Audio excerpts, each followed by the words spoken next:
بەرنامەی خۆم و خۆت بە سپۆنسەری ناتۆ پەردە کۆمپانی بیجیتی پێشکەش دەکرێت.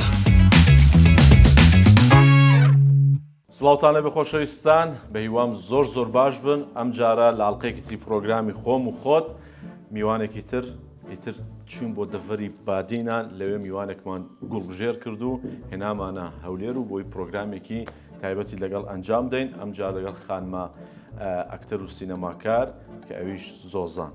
بەخێر بێ باشی ئەحواڵت زۆر سپاس. بەخێر بێ لە دۆکەوە. مامنونگیانم زۆر سپاس. هەرچەندە من نەخۆشم باشە کە دەنگە من باش بێ. بەس ئەم ڕۆژ دەمان هەیە لەبەرەوەی بەڕاستی گۆرانێکیشمان بۆ بڵێ بزانین دەنگت بە کە نەخۆشی و لە هەمان کاتدا کە نەساغی چۆن دەردەچێ بەڕاستی وەکو بەریوایە. خدا سترانە بێژم ئەس بژم دە پرۆگرام فاشە بێت. ئەمە شەڕەومان دەیە. بەخێر بێ. دۆک چاوایە؟ دهۆک گەلای خۆشە؟ الحەمدوللیلا ڕێز و خۆشەویستیمێ بۆ دەڤەری بادینا. من لەوێەوە نامەیەکی زۆر دێ لە ڕێگای سۆشیال میدیاکانی خۆمەوە. هەموو کات ڕێز و احترام و خۆشەویستی و قسەی جوان و کۆمنتی باش دێ. من ینی خۆشەویستی خەڵکی دۆک و بادینان و زاق و دۆهۆک و ئیتر بەگشتی لە فکر ناکەم قەت. بەخێر بێ. مامنون سپاس. زۆزان یانیشی زۆزان؟ زۆزان ناوێکی کوردیە؟ دەزانم ناوێکی کوردیە، بەس من مشکلەکەی من ینی حەز دەکەم نازانم ینی دەزان معنایەکەی گوێم لێ بووە گوێم لێ نەبووە. بەس پێشم خۆشە لە زاری تۆ. زانێت چیا زۆزان؟ وەختی مرۆڤ چیتە جیایی دەشت هەیە وەستا شەلالێ ئەو هەیە بژنە ئەو منتەقە زۆزان. جانە تشتی ناوێکی کوردەواریە. کوردی.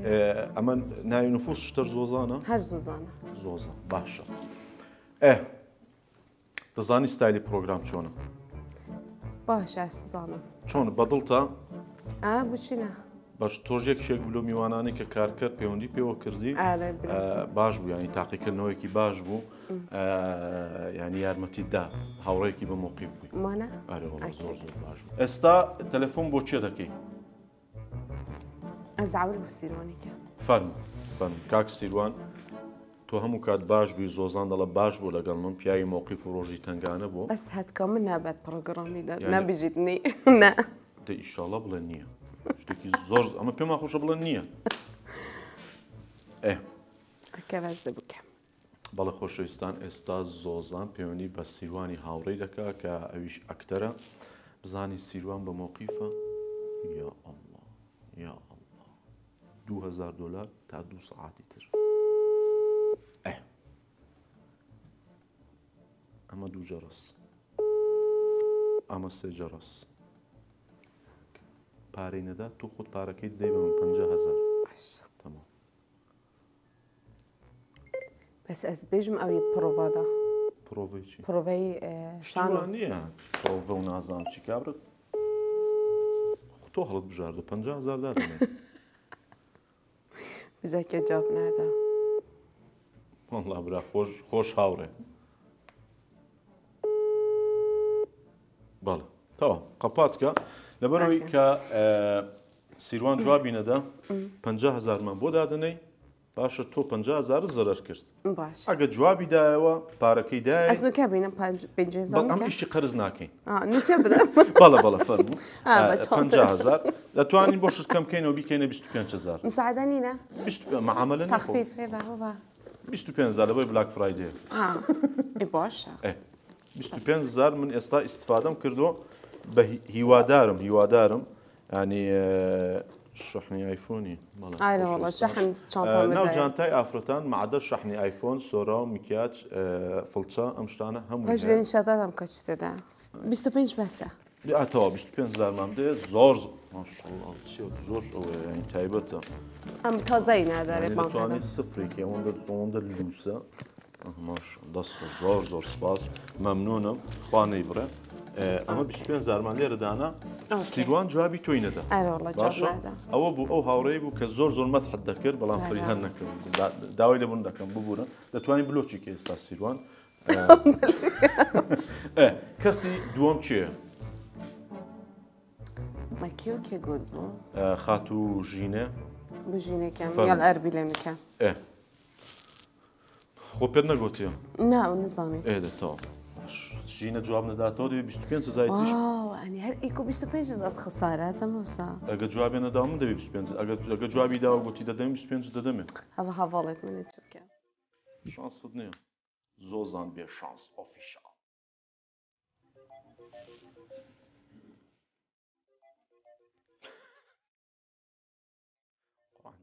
ئەوە وەزعە خۆی جاو نەدات وەڵام من نەجاتەوە هەمان بلۆک بکەم ئەکسەر بلۆک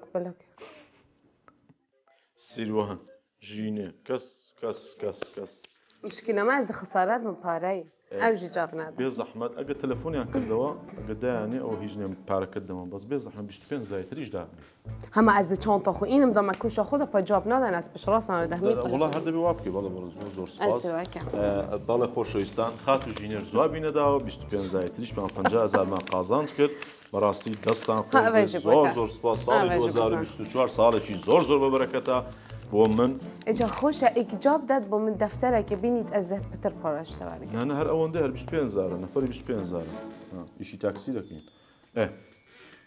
ئێستا نەفەری سێم چییە؟ عەلیە مای گۆرانی بێش؟ عەلی تێن فەرموو زانین کاک عەلی فریات دەکەوێت بێجا ئەوژی جواب نادات دەیخوا جواب ئەس پشڕاستم جواب نادات دەیخوا جواب نەدەن شانسێ منە ئەڤرو بەس ئەڤر کەس جوابا من دەی نادات لەخوا بە زیاد ئینشاڵڵا بەخۆش جوابی خۆت نادەیەوە هەمیان بلوک ئەvە دوو بلوک ئەvەژی دەسییان بیت ئەکیت ئالۆ الو سري من قدام سر زادي من شتلكي جالك فرق بتاعته دي شيء آخريت هنا كبس دي شيء رابط دو دقيقة ببر از نوكا از هند بيدي في بارا بومشتا و جا كنت دنزان 2 ساعت دیگه هنیا دست میانه موقفه که بومی چه بوی تقریبا بجه 1500 دلار كده خلاص بقى اديالا بس أزب لازم هاي جالك بس ده خلاص نكتة هيا أنا دبزانة خدي بيجي كمان شو كي جالك أزب لازم بدي خدي صح كمان إيدي باش از هیویا دام چند ثانیه که دیگه ما بوم که چون از جایی که نشم رابم حتی تو بشی همه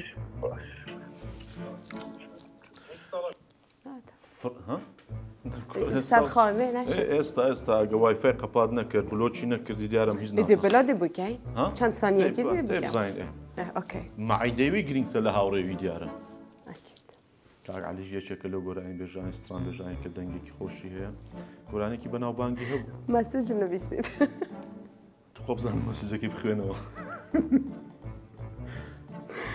من زاني موقف مال ضايع نشيا باخويت بكم عكا خدي منينا بس اسناد شام راخي من خبسه از نشم از خارنت خم گالمان نينا الناس 25 سمت 25 زايد اسلام ديك كاك عليتين نيتواني بيتصرختوا و شو بكين حفتات زايد او شو بالي خوش رئيسنا وحفتها 5000 والله خوشة ما دشتوار كده بالي وردقلي بخون ايه هستا اوكي از بین بیده 300,000 و ده بیجی پروگرام تاوب و خیراتی فایده کرده ای چی بکم؟ تی تو برادرکانت باش بونه با تو فایده کرده و او روز من پروگرامی کم کرد بس از تأکیدم سیروان لپروفیا ويري موبايل غدا غيا باش ما بش راسنا باش او 25 دانا ويري اوكي او 25 سيروان ادين او ايش لبروفي خواردم بو علي نانتخر نتواني نا بس قلت منينا ما سش فرقه اوكي بيامي تو بو كاك علي تي هذا بينت ولا بروفي خديت زاني اس شو بيجمع علي اوكي علي كره جالك باشا موقفه راستي بس تشد بيت نبيت او جي اوكي يعني هندا جار من جينينا تشكي نورماله بس لا فريزن مش بس نورمال بس جالك سباس بس نورمال بس يك شتى يعني بونو من مثلا تلفون بو من داك انا بيست ما ب $2000 والله $2000 انه بس دتوان $500 بو ترتيب كم يعني دەبێ ئەو برادر فقيد بالكي نبيت 500 دلاريش بالكي نبيت صد. بالكي بخو سيارة كريا بالكي أوكي سيارة أفهي بها مي سيارة كمان بەس من برادری من بەڕاستی لی بقەومێ من دەچم بۆی قەرز دەکەم أوكي من يعني تەبیعەتە تمام أو 25 جاكي ماي أو سيروانة دەڵێ عافیەتت بێ فەرموو بله. کاک فەرهات اوكي هل كان منو يبجك مناقشة كربا مسلين بس أسلنا بمجال ئاشتان دەکەمەوە پرۆگرامی سڵح و عەشایرە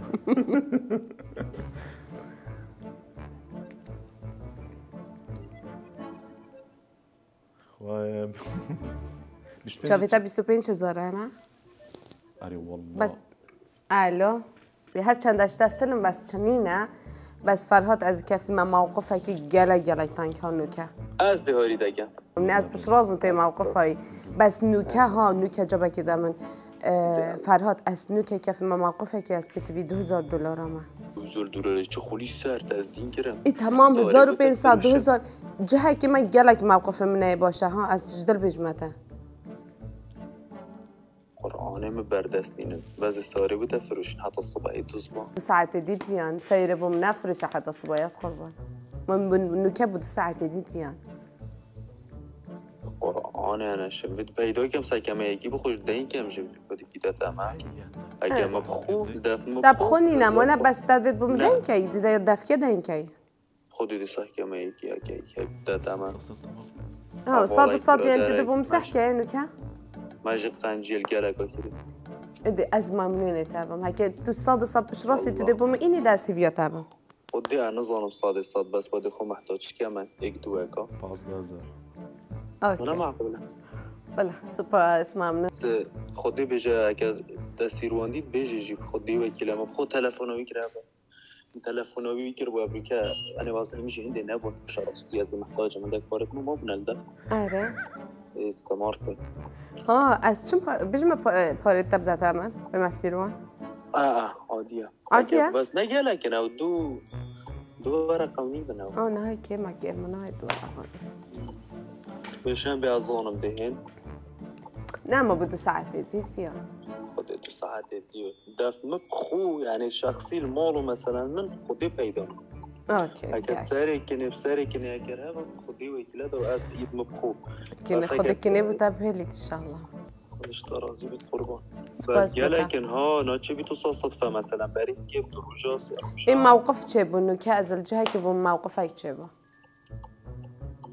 آره کار ساکن تلفن کم کد چله کم بلکی بشه نه بله باشه از کن باش سر والله بيا والله والله جام مدينة وبس قلت والله مرده مقصدم او برادر ابو مانا؟ و آره والله كابرا دل نيمه بس دلت بوت بيادكم والله من بعدی دور و جدلوی هلا از پشیمان بوم سپاس فرهاد از چی جار دلت نهیلم بجدي يعني فرهاد يعني براستي خوش کرا راستی ناكوري بس راستی اول جاره ها او موقفه از قرر بجمه سريك جار خوب وباوكدني ام رجلي وريدي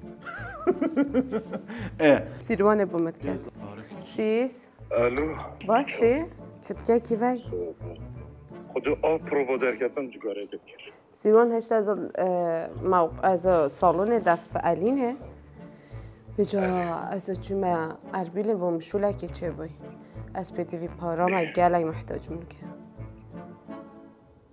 دبو مفرکه ما ساعت کدی دو دی حسام لازمه بخوده $2000 تقریبا بشه 20 ورق لوکیشن ما از ورانه زانم ایل از بتا لوکیشن فرکم ایمان همه بوده فرکم ساعت دیگه هنه دست ما که فرکه اصلا زان درابم چه من مکتبه تازیش درام ساری سیار بود چطور تازه حاضر ما بوم بجا ایکی کات تو کی نیاسی هفلره که اصلا که تلفن مکتبه کم 2 دقیقه خوبی باش بله سپاس اما چه گود بینم 25,000 از وانا سیوان السيواني نیازم بو والله ها یه فرهادی چی؟ فرهاد 12 ونيوه 12500 دوازدە و نیوت پێ ها بم سیروان موقفە گوت ئەس دێ منە هێڵە زۆر پیاوە ینی بەڕاستی زیاد لە حەد پیاوی کاک سیروان هەمووی هەر پیاون بەڵامی تر زروفە خەڵکێ هەیەی خەڵکێ نیەتی ئەوە نیشانەوەی نییە بەڵامی تر کابرەکە هەیەی دەڵێ بە سەرچاو دەدەمە کەنیەتی دەڵێتچون بۆت پیا دەکەم بەڵام ئافرین سیروان ینی سیروان حەزەکەم ڕقمی بدەی بەم خۆشم زاوت داوای 2000 دلاری لێ بکەم بەجددی لێم قەومەوە زۆزان ئێستا لە مۆقیفێکم لەگەڵ کچێک دانیشتم ناوی زۆزان لێم بە سیروان دشتە مەکتەبێ ها پێشمێ ناچتە مەکتەب بچێتە مەکتەبی شەر نانێرن دەبەر شەوە با بژنێرە دواتە دەیدێەوە ئەترسم بێت ئەگە هات تو مێڤانکە بڵە بێتە دەفتە با 2000 دلارکی بێنە دەچینە شۆ دەیخۆی ئەی بتخۆم خلاص بوون ژینەش جوابی نەدایە ناوەڵە جواب نادا بەڵام لە جاتەوە من ژینەی بلۆک دەکەم بە جدیانی ئەس چ جەڕێ بلک نەکەم خوشکە منە وەڵا ئەسگەرە حاجەت کە سیروانە سیروان لە جوابدا پێی بڵێ نۆرماڵە پێی ئەلە پێی بڵێ پرۆگرام تاقیکردن سیروان ئەو من تەلەفۆن بۆ کرێ ڕێز بچونام مەڵدینەمە دێمەک ناچە ئەس پرۆگرامی دا بۆم عافیە بۆ هەوا ئەز پرۆگرامێ سۆرانی گوتم ئەولیکە جواب نەدا گوتم ئەشیناتە بۆم دە سیروان بلۆکەم بوومە تو زۆنی ئازاد پرۆڤۆدم ئەز پرۆڤۆدم تو نزانم من گوتە پرۆڤادە سوپاس طبعا تو دەرکەتی تو فەرهاد دەرکەتن خوش زاڵم سڵاوە گەرەک سۆرانی ممنون ئەوش سڵاوەتت کرد تەلەفۆن بۆ دەکات 2000 دلار لێوە ئەوش دێ محتاج پارە بی پێش بێشت دانا نهێلە بێژم خاطرەتە بەڵێ نا مشکلە قەرزی نادا بە پیاوان دەست خۆش ینی برادەرەکان دەتوانین بڵین 150 باشن عیبیانە دەتوانین حسابیان لەسەر بکە لە ڕۆژی ناخۆشی تنگانەوەوانە بەڵامی تر هەیە معنەویەن زۆر باشە هەیە مادی زۆر باشە بەڵام خۆ هەمید بۆمت باشن بەس نکە مووقفێکە مرۆڤ لێ ناگریت نۆرماڵە نۆرمال بەڵامی تر لەو ئێستا تەلەفۆنیان بۆ بکە بڵێ پرۆگرامە ئەوەی نەیداوە دڵە دەیدەم بکە بشمێ پرۆگرام بۆ پشتی پرۆگرام پێیان ژینە هیچ ژینەر وازی لێبێن بە قسەی من دەکەی بەڕاستی بلۆچی بکە حیاتەمەدا بلۆک نابێت چ جار چونکە ئەگە تۆش بەڕاستی ناتوانێت بلۆچکە ئاسانە لای من بلۆچکە باشە سابەت دەکەم خات و ژینێکێکە لەو ئافرەتانەی کە دەنگێک و ئەحساسێکی تایبەتێک کچێکی شیرنە ئینشاڵڵا بتوانین پرۆگرامێکیش لەگەڵەوە ئەنجام دەین چەند وشەیەکم بۆ داناوی باشە ینی چەند ینی هەندێک بۆمە مەسەرەن ناو ئەم شتانەیە تۆ بە وشەیەک جوابم دەوە باشە پیاو زەڵام واس بە زەڵامی بکەم ینی بە یەک وشەگە بتوانانی جوابم دێەوە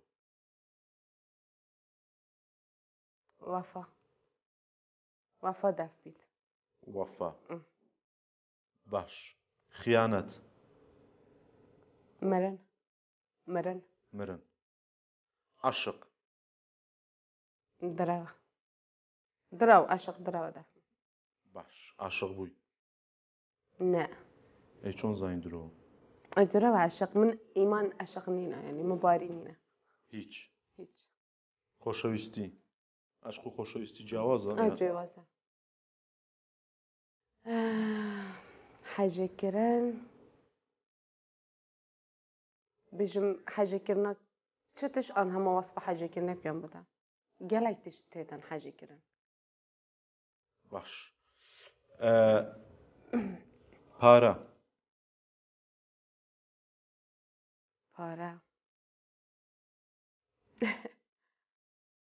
چ بێژم پارە بێژم ژیان پارە ئەکید میکەکە پارە نبیت و نەشی چ بکە ینی ژیانە خۆڕێ بەبێ ینی هەموو شتە دهۆک دلێ منە هاوڕێ برادەر هەواڵ دەف من هەواڵ تشتێکی زۆر پیرۆزە چونکی هەواڵێوە فێبیتەن ئەنکە هەمی تشت هەی پشت گەرمی ینی پشت ڕاستی تە هەیە زارۆک پارچەکەش لەشە مرۆڤی کوردستان كردستان روحها أشوف روحية تمر في خرد كردستان روح يعني قال كده دايك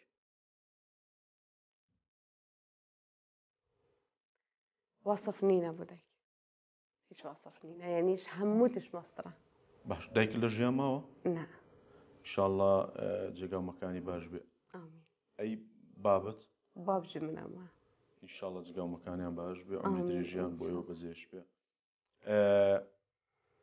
زۆر سپاس ممنون دەست خۆش نازام پرۆگرامێکی چۆن بوو بروجرام قالك خوش بو تفريحي بو يعني بو من ذوقك شي بو مرف نظانين مرف بروجرام مرف إحساس كانت المالا دەست خۆش زۆر سپاس ممنون من 50,000 استفادە کرد لەو پرۆگرامە خوا خێرت نووسێ زۆر سپاس هكا بەڕاستی مزاني گۆشت. باش هيك هاد بم بدا 50 يعني من خوش شو بس بلا بتابيت ئەگە چاو لێتی دەدەمەوە بەڕاستی. لا بەس دەزانین بۆ چی و 50,000 بس 25 دەزانین بۆ 50,000 بۆڵ دەگرم ینی بەڕاستی دیارە تازە لە دایک بۆ 25,000 تازه لبنك هاد يا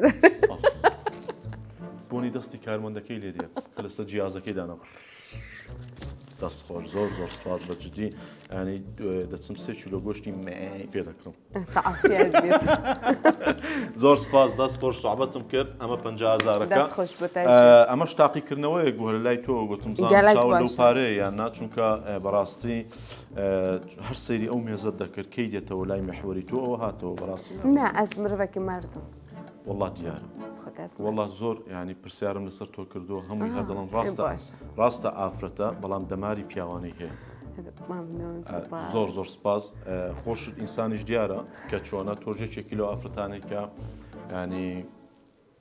ینی پیاوعی بۆ ینی ڕوبەڕوو وەسفت بکەم بەڵام ئینسانی باش دیارە سەرکەوتوبی ئینشاڵڵا كفتي ببروجرامك قالك خوش لە دۆهۆکەوە کە هاتووی بۆ هەولێر و پرۆگرامەکەت قبول کرد ئەمە ینی ناتوانم چۆن وەسفت بکەم ینی بەجددی دەست خۆش زۆر عزيزي تولف دهوك همي عزيزي گەلێک نداش سوپاس. مثلا مەمنون من هەرچەند باسی وەسف و جوانی دۆهۆک بکەم بەڕاستی هەرکەمە هەر جارێک دێمە دۆهۆک دەڵم های دۆهۆک ئیتر ماشەڵڵا یەک دنیا نامە و تەلەفۆن و برادەر و هەواڵ ومانە ینی دێنە سەرخەت زۆر سپاس بۆ دۆهۆک بۆ زافۆ سوپاس بۆ کۆمپانیای BGT کە سپۆنسەری پرۆگرامی خۆم و خۆتە قاوەیەکیشمان بۆ جەنابەت داناوە بزانم چ تامەی تۆ ڤانێلا از حاجات كمان لاتێ بە هیوام ئێوەش تاقیکەنەوە دڵنیام هەموو کەسێک تاقی کردێتەوە کۆمپانیا بیژی کە سپۆنسەری پرۆگرامی خۆم و خۆتە زۆر سپاس بۆ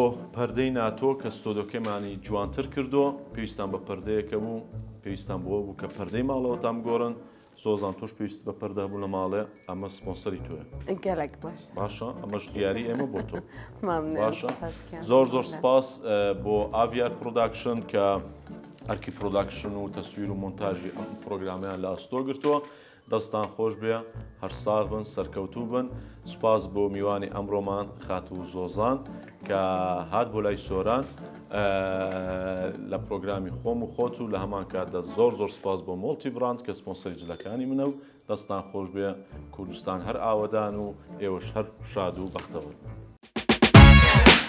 بەرنامەی خۆم و خۆت بە سپۆنسەری ناتۆ پەردە کۆمپانی BGT پێشکەشکرا